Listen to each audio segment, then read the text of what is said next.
Bismillahir Rahmanir Rahim. Alhamdulillah, wassalatu wassalam ala khatimil anbiya. Dear brothers, I have been asked to address myself to this question of what Islam stands for. Islam today does not need any introduction.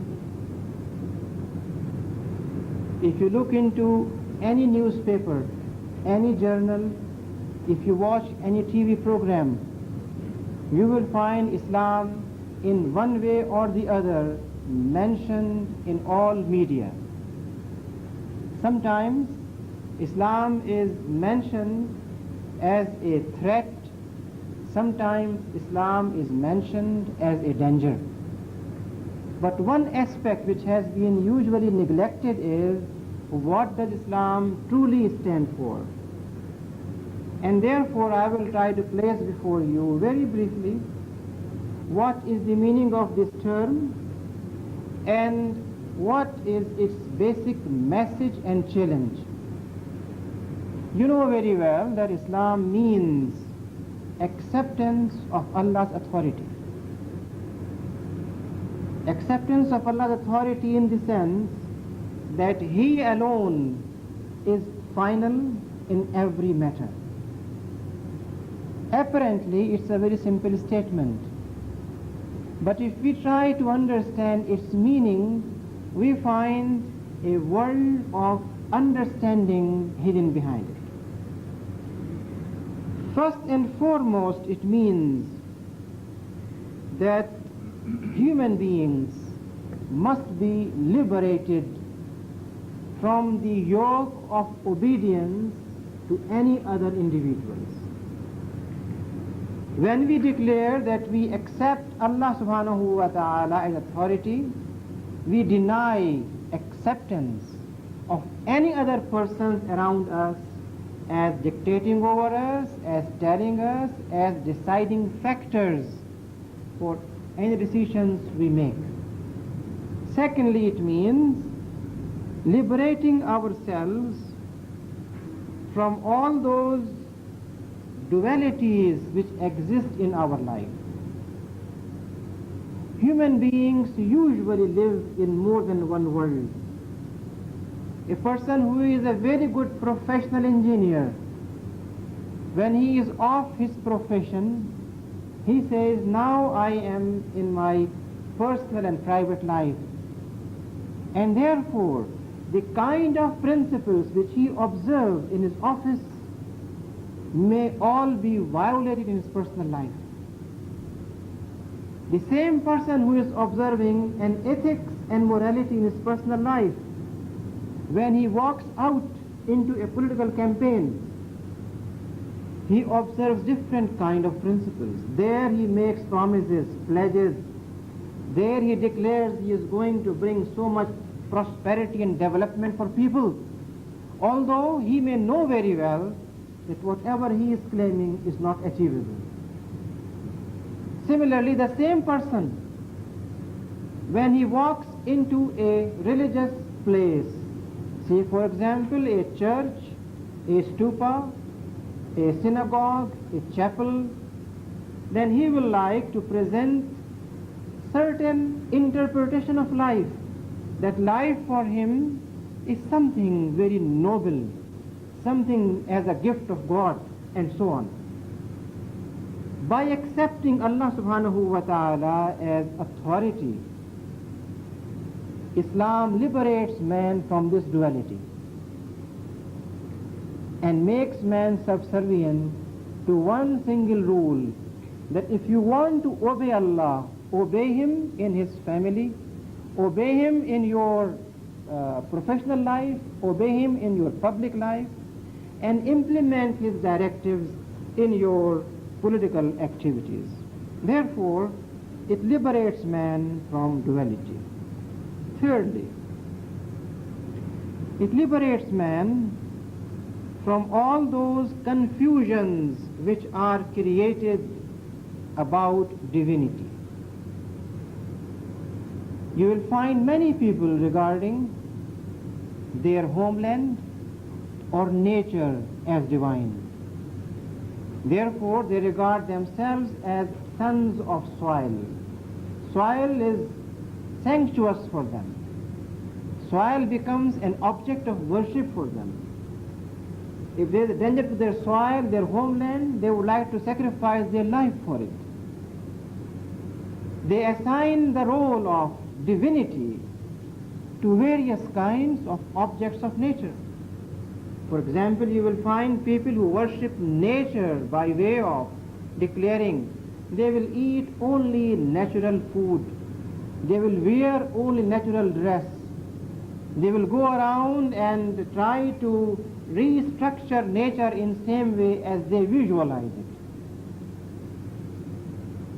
When we declare we are obeying Allah subhanahu wa ta'ala alone, we liberate ourselves from any kind of subservience to nature, which also implies that for a Muslim, nature is always other than divine. Nature is a creation by Allah subhanahu wa ta'ala, and therefore nature cannot be regarded as something which deserves any kind of worship or reverence from individuals. Fourthly, when we say that Islam is accepting Allah's authority, it also means that it liberates individuals from particularisms in which we live. Particularism of my nationalism, particularism of my linguistic bond, particularism of my tribal bond, that I belong to this land, that I belong to this language, I belong to this color. All these particularisms are completely rejected, and a new bond or a new understanding is developed. Next, it also means liberation from those things which are known as skepticism, dogmatism, trying to follow customs of ignorance. What is meant by skepticism? We call someone a skeptic who has a very narrow vision about reality, who thinks that perhaps doubting everything is correct, who believes in certain superstitions, who is not definite about things. Therefore, skepticism creates an eternal doubt. You will find most of systems which are man-made somehow lead to skepticism. Skepticism about truthfulness of values, truthfulness of life, truthfulness of universe, truthfulness of human behavior. Islam, on the other hand, liberates us from this skepticism or agnosticism. Agnosticism means that you do not accept truthfulness of knowledge, that knowledge cannot be achieved. Knowledge is unachievable. And this is a kind of philosophy, a way of life for many people. Dogmatism means that you do not permit your reason to interfere, that you believe things by way of belief, blindly, without analyzing, without trying to check them, evaluate them, and test them according to rational criteria. When we say we believe in Allah subhanahu wa ta'ala, we reject this doubt, we reject dogmatism, that is blind belief. On the other hand, Islam inculcates some positive virtues and values. And these positive virtues and values are that Islam would like reason, awareness, participation, action, and dynamism. When we say reason, it means Islam would like its believers to apply reason and find out what is true nature of things. When we say Islam wants awareness, it means it would like us to differentiate between various kinds of objects. That nature is only nature. That man is a human being. That Allah subhanahu wa ta'ala is separate from human beings and nature. All three are separate entities and no confusion should take place. When we say that it leads us to activism and dynamism, it means Islam does not create a kind of personality which is static, which is introvert, which is confined to certain ideas, but it creates a personality which not only moves itself but also activates others. Consequently, acceptance of Allah subhanahu wa ta'ala leads to a new existence in which peace and submission are the prime principles. It leads to a new existence in which human beings learn how to live peacefully and how to live a life of obedience to Allah subhanahu wa ta'ala. And thirdly, it leads to a new understanding of human life and universe. This new understanding is structured on four principles. First and foremost, the ultimate objective of mankind is to serve Allah. Secondly, Allah's authority and sovereignty should be established and implemented on earth. Thirdly, moral accountability and ethical living should be inculcated. Fourthly, justice and equity be established. These are the four fundamentals, four demands, four challenges, four objectives which give us a new vision of life and a new understanding of worship. The new understanding of worship consists of, first and foremost, that every object besides human beings has submitted to Allah subhanahu wa ta'ala. Therefore the Quran says, willingly or unwillingly, whatever exists in universe has submitted to authority of Allah subhanahu wa ta'ala. Do you think there can be something other than deen of Allah? Which means that if human beings want to live a peaceful life, a life of rapport with nature, a life of rapport with knowledge, a life of rapport with everything around them, then they must accept supremacy of Allah subhanahu wa ta'ala. There cannot be any other way for human beings because the whole of universe is moving in that direction. How can we conceive of human action in conflict with so many other things around human beings submitting to one and only Allah subhanahu wa ta'ala? Secondly, when we say new understanding of worship, it means that devotion and commitment, action and behavior, modality and trying to live a role is designed only for Allah subhanahu wa ta'ala. In other words, human beings need to realize, translate the authority of Allah subhanahu wa ta'ala in their everyday action. When we say moral accountability and implementation of law, what we mean is that human beings are not just animals, but human beings are human by virtue of having the gift to decide things out of free will. That human beings are gifted with power to decide. For every single human action, they use their brains, they use their wisdom, they use their knowledge, they use their capabilities and reach a point where they can find out whether what they are doing is correct or wrong. This moral accountability causes a liberation in human beings from the existing way of living. Consequently, establishment of justice means end of exploitation.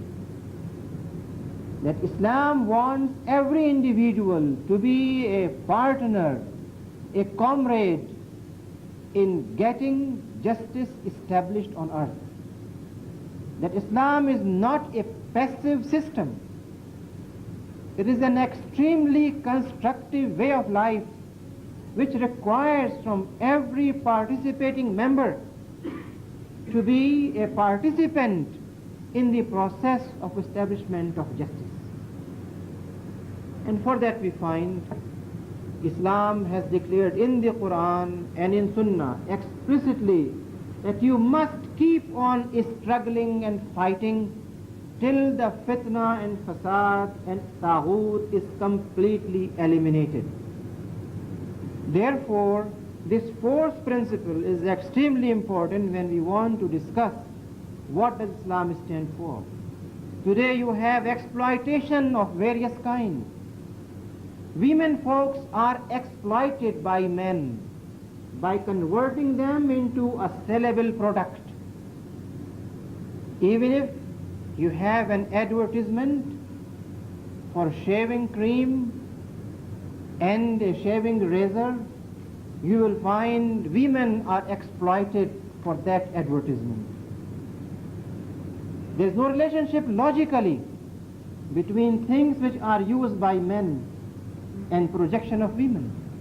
That's a kind of exploitation. You will find that in media, you will find in legal fight, women folks are exploited. They are not given political freedom and rights which are due to them.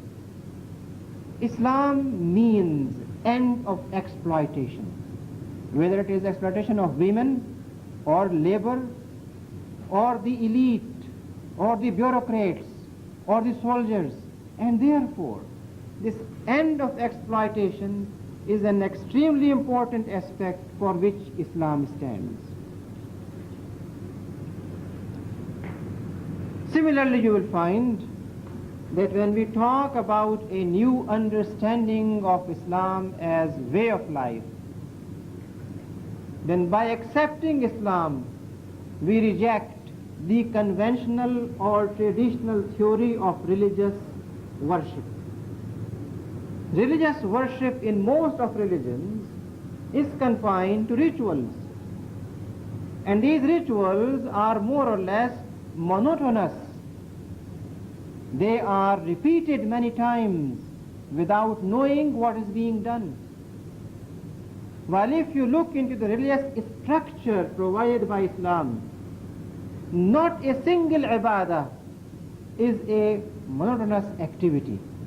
Rather, each single ibadah requires personal involvement and attention and participation and awareness of the individual. Why is it so that in Salah or prayer, a Muslim is not allowed to close his eyes? Hadith says very clearly that you must keep your eyes open because it is not meditation. Salah is not an exercise of spiritualism where you detach yourself from the existing world. On the other hand, it is a conscious declaration that the individual is bowing down his head to the highest authority. That the individual is remembering and calling his Lord with most appropriate words. That the individual is trying to talk with the Creator who is listening to him. And how can you talk when you are not present? How can you talk when you are not attentive? How can you talk when you are not participating? Therefore, every single ibadah requires awareness consciousness, participation, and is opposite to what exists in so many other systems. You will find there is no single religion in the world which will define prayer other than meditation. So you have Hindu meditation, you have Buddhist meditation, you have primitive meditation, you have Christian meditation. You participate in any interfaith dialogues and they say, well, you have prayer, we have also prayer because we meditate. On the contrary, Islam liberates us from that kind of worship which is propagated and advocated by so many other contenders for religion. And it gives us a new vision of worship.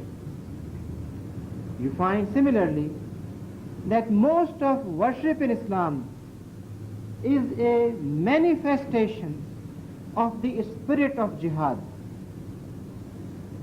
Like in prayer, you involve yourself in a kind of jihad. Jihad against so many wild ideas and desires. Jihad against so many fawahish and obscenities. Jihad against so many priorities and obligations. When it's time for prayer and your economic prosperity demands that you must continue your transactions, the Quran tells you, as soon as the nida for Salah is made, then you must stop all transactions, فَاسْعُ إِلَىٰ ذِكْرِ اللَّهِ, and rush towards zikr of Allah subhanahu wa ta'ala. There your priority was economic prosperity. And here the demand is that you must leave this prosperity for a better prosperity. That you must leave for a place which will give you recharging of faith. You will develop a better understanding of material benefits. Consequently, the same ayah tells you, after you have served Allah subhanahu wa ta'ala, فَانْتَشِرُوا فِي الْأَرْضِ, spread yourselves over land and seek Allah's bounty, His fadl. And seek Allah's bounty not by becoming subservient to any kind of materialism, but with zikr of Allah subhanahu wa ta'ala. The beauty is that you are taken away from material race into zikr of Allah subhanahu wa ta'ala. The ayah says, فَاسْعُ إِلَىٰ ذِكْرِ اللَّهِ. And as soon as zikr of Allah subhanahu wa ta'ala has been completed, it says it disperse again towards zikr of Allah subhanahu wa ta'ala. And do zikr in the form of observing that ethics which is designed for economic transactions. This is a new vision of worship. You can find nowhere in the world any religion telling you that when you are going out in marketplace, you are worshipping Allah subhanahu wa ta'ala. All of them will tell you, this is what belongs to Caesar and that's what belongs to Jesus. But here you have a completely new understanding. An understanding of worship, that worship encompasses, covers every single aspect of human life. Worship which creates dynamism, worship which creates awareness, worship which creates action, worship which involves you with society. Not that it causes a withdrawal from society, not that it makes you a recluse, a hermit, a saint, someone who has gone to a forest as a monk, but with all your involvement in society, you are participating in zikr of Allah subhanahu wa ta'ala. Therefore, it provides a new understanding of religious view, a new understanding of worship. It creates and generates a new mechanism of purification. Islamic purification is not by way of taking a leave that you are on a purification exercise. You want to have a transcendental meditation. You want to have some kind of psychic cycle, and after that you will be purified. But it puts you right in the hub of affairs of world. It puts you right in the center of economic activity and desires, that by participating in economic activity, by participating in political struggle, by participating in your violent and bloody jihad, you purify yourself. It's not a matter of just retiring and coming back to a cubicle, to a monkish place where you will be purifying your heart, but it is a matter of participation, and therefore it establishes a new system of purification for human society. It establishes a moral-based or an ethics-based economic structure. Therefore you find Islam emphasizes on aspects of zakah.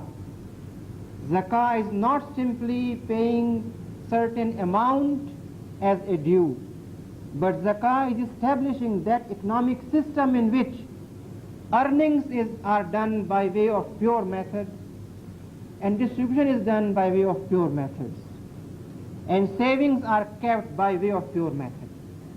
Therefore, this new vision leads to a moral-based economic system opposite to what we have as exploitative economic systems. Next, it establishes a global brotherhood of humanity. Therefore, you will find the Quran and Sunnah defines Muslims as a brotherhood. But besides Muslims, it recognizes the needs of all human beings. And therefore the Quran says all human beings were one single nation, one single humanity, one single family, one single jama'ah. However, because of their variation in behavior, not because of their color, not because of their language, not because of their economic status, not because of their affiliations with certain ideologies, but essentially because of their change in behavior, change in modality, differences in patterns of behavior, they were regarded good or bad by Allah subhanahu wa ta'ala. It's a new classification of humanity. It's not based on that particularism which is the basis of all world systems except Islam. Therefore, it establishes a global universal brotherhood where the circle of Muslim brotherhood is at the top, which is the ideal brotherhood, where you find human beings interacting, joining each other in most appropriate manner. However, other human beings are not condemned. They are also accepted as human beings, and an effort is made to make them better human beings by bringing them into the fold of Islam. The best example of that global brotherhood is what you find in the form of Hajj.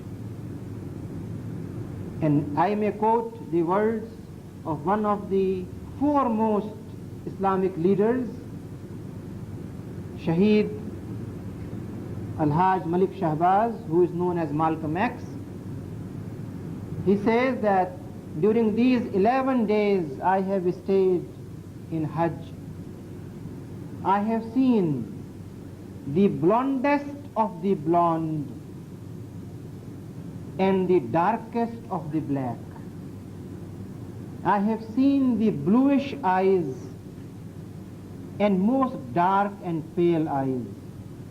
I have rubbed my shoulders with brothers who came from all over the world. I have slept in the same tent and I have eaten from the same dish with brothers who had varied colors, varied languages, varied ethnicities. At no other point I felt I belong to a Muslim brotherhood. Now this kind of experience does not exist with any other tradition. You will find that it's only a recent phenomena that within Christianity there is intermixing in churches. However, practically there is no intermixing. Practically you still have black churches and white churches. You will seldom find a black priest in a white church. They may have someone as an exception, but general phenomena is that white man's Christianity has tried to Christianize so many people of other races. And this is one reason that colonialism has been associated with white man's Anglo-Saxon supremacy. You don't find any example anywhere in the world where such a unified ummah is created, and that is because of Islam's universality. Consequently, there develops a peace within and a peace without. Consequently, there develops a balance and moderation within and without. Consequently, there develops a unity within one's own life, because you don't have many lives to live. You don't have many faces. You don't have many roles. Your role is one and single, that you are a servant of Allah subhanahu wa ta'ala. This willful acceptance of Allah's supremacy leads to realization of Allah's authority, not only in a specific homeland, but throughout the world. Therefore, Islamic political program, Islamic economic program, Islamic social reform is not confined to any specific homeland. It is a plan for global change. It is a plan for global improvement. It is a plan for global peace. As soon as a person accepts this plan, he becomes a servant, a participant in this global strategy. Therefore, we can very briefly sum up that Islam stands for an individual change which leads to substantial change of society, community, and total humanity. This change is total. This change is universal. This change is dynamic. This change is qualitative. This change is substantial. This change is not confined to one single area of life. In other words, Islam stands for no compromise with duality, with no compromise with ignorance, with no compromise with dogmatism. Rather, it stands for a unified behavior, a model behavior in which a person accepts supremacy of Allah as the basis of ethical behavior. This is what Islam stands for, and we hope that all those persons who have a desire to search truth, to find out what is eternity, to find out what is ultimate, will have a very satisfactory answer in this kind of system, which is unique and is by its own self. May Allah bless you. Wa akhiru da'wana alhamdulillahi rabbil alameen.